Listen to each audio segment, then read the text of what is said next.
الحمد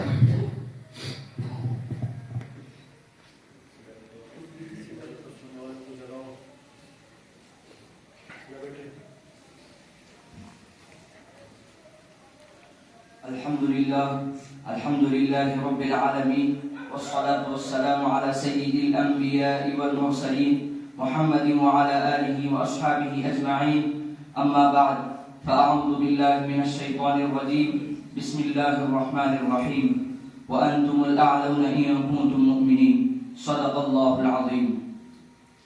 وہ معزز تھے زمانے میں مسلمان ہو کر، وہ معزز تھے زمانے میں مسلمان ہو کر، اور ہم خواب ہوئے تاریخ قرآن ہو کر. محترم بزرگوں اور دوستوں، آج میری گفتگو کا موضوع مسلمانوں کی تباہی اور اس کا علاج ہے. آئیے ہم موضوع کے تحت اپنی شاندار ماضی پر ایک نظر ڈال کر اپنی مستقبل کی تعمیر و ترقی کے سامان تلاش کریں. قرآن کریم میں رب ذوالجلال کا ارشاد ہے وَأَنْتُمُ الْأَعْلَوْنَ إِن كُنتُم مُؤْمِنِينَ، تم ہی سر بلند رہو گے اگر تم مومن ہو. ایک ارشاد باری تعالی ہماری پوری تاریخ کا اختصار ہے، اسی میں ہماری ترقی کا راز مضمر ہے. چنانچہ تاریخ کے سینکڑوں واقعات یہ بتانے کے لیے کافی ہیں کہ جب بھی ہمارا رشتہ اللہ سے اور اس کے دین سے مضبوط رہا، کامیابی و سربلندی نے ہمارے قدم چومے، اور جب کبھی اس رشتے میں کسی قسم کی کمزوری آئی، ہم عزت و رفعت کے آسمان سے ذلت و پستی کے غار میں جا گرے. تاریخ ہمارے سامنے جنگ بدر کی مثال پیش کرتی ہے. جنگ بدر میں جو کامیابی ہوئی وہ اسی رشتے کی مضبوطی کی بنیاد پر ہوئی، ورنہ کامیابی ہوتی تو کفار مکہ کو ہوتی، کیونکہ کفار مکہ تقریباً 1000 تھے اور بڑے جوش و خروش کے ساتھ تھے. ان کے پاس 700 اونٹ، 200 گھوڑے اور نیز سب کے پاس تلواریں اور جنگی ہتھیار موجود تھے. ادھر ابو جہل، عتبہ، شیبہ، ولید، حنظلہ، عبید، عاص، حفص، امیہ ابن خلف، نضر ابن حارث، عبد المطلب جیسے شجاعت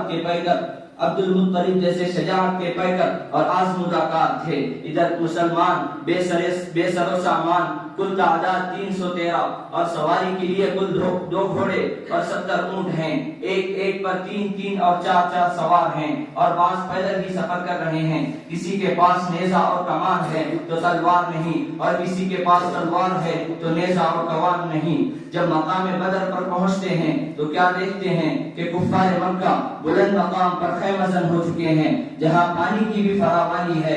بیچارے مسلمانوں کو سخت اور ریتیلی زمین پر خیمہ زن ہونا پڑا، ایسی جگہ پر کہ اگر کسی کو پیاس لگے تو ایک گھونٹ پانی پینے کو نہ ملے.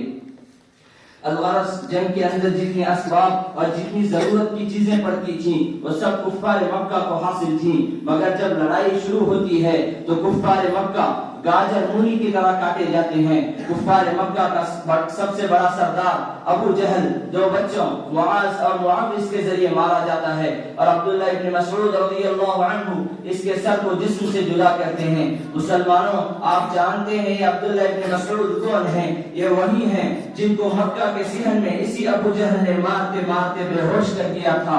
آج میدان جنگ کے اندر وہی عبداللہ ابن مسعود ابو جہل کے سر کو قلم کرتے ہیں.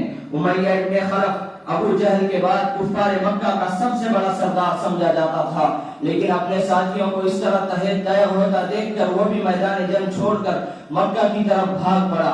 حضرت بلال حبشی رضی اللہ عنہ نے اس کا پیچھا کیا اور قریب پہنچ گئے. امیہ ابن خلف گھبرا کر گھوڑے سے نیچے گر جاتا ہے اور پیٹ کے بل لیٹ جاتا ہے، شور مچاتا ہے، معافی مانگتا ہے، امن چاہتا ہے، لیکن بلال حبشی رضی اللہ عنہ اس کے پیٹ پر نیچے سے تلوار چلا دیتے ہیں اور اس کو سیدھے جہنم رسید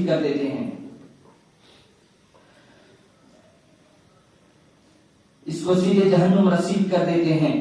مسلمانوں، اسلام کے نوجوانوں، آپ جانتے ہیں یہ بلال حبشی کون ہیں؟ اسی امیہ ابن خلف کے غلام ہیں. جب اسلام قبول کیا تو مکہ کے اندر امیہ ابن خلف دوپہر کے وقت تب کی ہوئی ریت پر لیٹا کر بڑی بڑی چٹانیں رکھ دیتا تھا تاکہ حرکت نہ کر سکے، اور آنکھ کو زنجیروں میں باندھ کر کوڑے لگاتا. اگلے دن گرم زمین پر لیٹا کر اور زیادہ زخمی کیا جاتا کہ تکلیف سے بے قابو ہو کر اسلام سے پھر جائے یا یوں ہی تڑپ تڑپ کر مر جائے. طرح طرح کی تکلیفیں دی جاتی، پیروں میں رسی باندھ کر مکہ کی گلیوں میں گھسیٹا جاتا، تکالیفیں دی جاتی. پیروں میں رسی باندھ کر مکہ کی گلیوں میں گھسیٹا جاتا، تکلیف دینے والے تھک جاتے، اکتا جاتے، کبھی امیہ ابن خلف کا نمبر آتا ہے اور کبھی ابو جہل کا نمبر آتا ہے۔ آج میدان جنگ کے اندر بلال حبشی رضی اللہ عنہ اپنے آقا و مالک امیہ ابن خلف کو قتل کرنے کے لیے دوڑ رہے ہیں، اور امیہ ابن خلف میدان جنگ چھوڑ کر بھاگ رہا ہے۔ مسلمانوں، وہ کون سی چیز تھی جس نے غلام کو غالب اور آقا کو مغلوب کر دیا تھا؟ سچ فرمایا ہے اللہ تبارک و تعالی نے، وَأَنْتُمُ الْأَعْلَوْنَ إِن كُنتُم مُؤْمِنِينَ، تم ہی سر بلند رہو گے بشرط یہ کہ تم سچے پکے مسلمان رہے۔ محترم بزرگوں اور دوستوں، اسی طرح دوسرے کفار مکہ اپنے ساتھیوں کو مقتول ہوتے دیکھ کر میدان جنگ چھوڑ کر بھاگنے لگے۔ 70 مقتول ہوئے اور 70 گرفتار ہوئے، اور مسلمانوں کو ایسی فتح حاصل ہوئی کہ تاریخ کبھی فراموش نہیں کر سکتی۔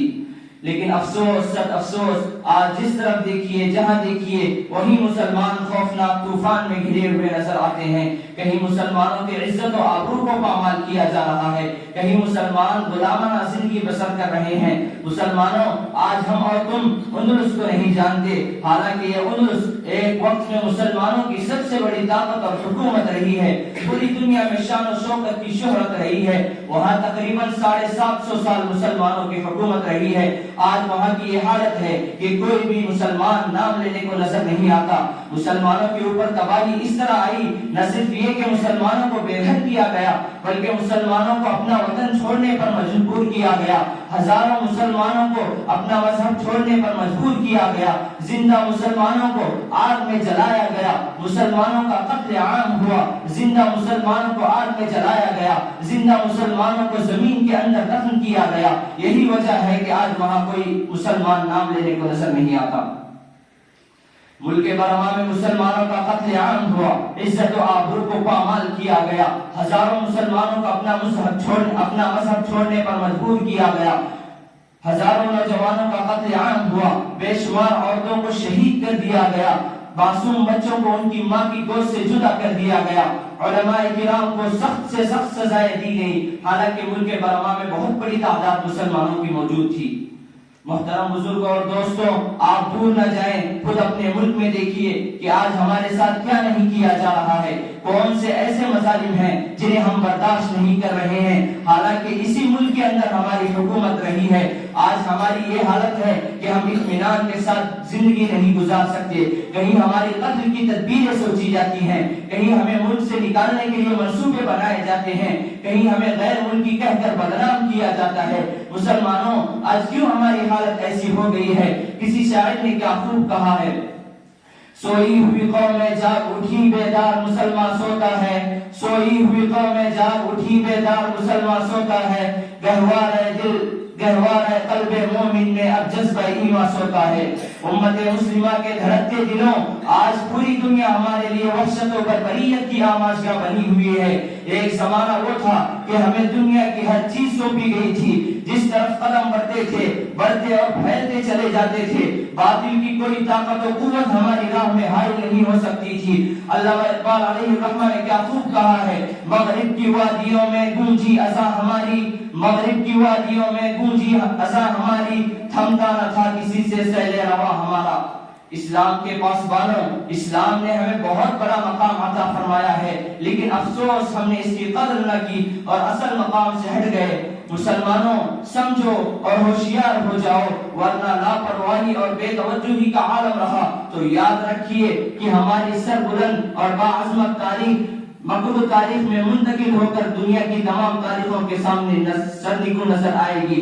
آج ہمیں سمجھنا چاہیے اور غور و فکر کرنا چاہیے کہ تباہی و بربادی کے ہاتھ ہماری طرف کیوں بڑھ رہے ہیں، جور و جفا، ظلم و ستم کے پہاڑ کیوں ٹوٹ رہے ہیں، شکنجوں میں دبانے کی کیوں کوشش کی جا رہی ہے، آخر اس کی وجہ کیا ہے، ایسا کیوں ہو رہا ہے؟ اس کا جواب ہو سکتا ہے تو یہی ہو سکتا ہے کہ آج مسلمان نہ رہا۔ آج ہم اپنے مسلمان ہونے کا جھوٹا دعویٰ کرتے ہیں، قوانین اسلام سے منہ موڑ کر، اسلام کے اصولوں کو توڑ کر اپنے کو مسلمان پیش کرتے ہیں۔ مسلمانوں، حقیقت یہ ہے کہ ہم نے اللہ کی شریعت سے روگردانی کر لی ہے، حضور اقدس صلی اللہ علیہ وسلم کے دامن مقدس کو ترک کر دیا ہے، نماز ہم پڑھتے نہیں، روزہ ہم رکھتے نہیں، قارون کی طرح مال اکٹھا کر کے ہم رکھتے ہیں، حرام ہم کھاتے ہیں، سود ہم لیتے ہیں، قمار بازی جوئے بازی ہمارا شیوا ہے، ناچ گانا بجانا ہمارا مشغلہ ہے، اتحاد و اتفاق ہم میں نہیں، اخوت و خودداری سے گویا ہم دور ہیں، گویا کہ نبی کریم صلی اللہ علیہ وسلم کے اصحاب کرام کی کوئی بھی علامت ہم میں موجود نہیں، نہ ہماری زندگی اسلامی زندگی ہے، نہ ہمارا طریقہ اسلامی طریقہ ہے۔ برادران اسلام، ہمارے لیے دنیاوی و اخروی فلاح و صلاح اسی میں ہے کہ ہم اس معبود حق کی پرستش کریں جو ہمارا رب اور خالق ہے، اور تاجدار مدینہ احمد مصطفیٰ محمد مصطفیٰ صلی اللہ علیہ وسلم کی پیروی کریں جو ہمارے لیے نبی آخر الزمان بنا کر مبعوث فرمائے گئے۔ اکابرین عظام، صحابہ اکرام اور اکابرین عظام کے نقش قدم پر چلیں، جن کی آنکھوں میں جھلکتی ہوئی تصویر عبادت تھی، جن کی آنکھوں میں تڑپتی ہوئی ایمان کی حرارت تھی، جن کے ہونٹوں پر مچلتی ہوئی قرآن کی تلاوت تھی، جن کا دل باد عرفان کا جھلکتا ہوا ساغر تھا۔ مسلمانوں، آؤ متحد اور متفق ہو جاؤ اور ایک جھنڈے کے نیچے چلے آؤ اور اپنے معاشرے کی ان برائیوں کو دور کرو، ورنہ یاد رکھو تمہاری تباہی و بربادی کی کوئی حل نہ ہوگی اور تمہیں سر بلند کرنے والی طاقت کوئی نہیں آئے گی۔ اللہ تعالیٰ سے دعا ہے کہ اللہ تعالیٰ شعور اور بیداری اور اپنے زوال کا احساس اور اس کے ازالے کی فکر نصیب فرمائے۔ وآخر دعوانا الحمدللہ رب العالمین۔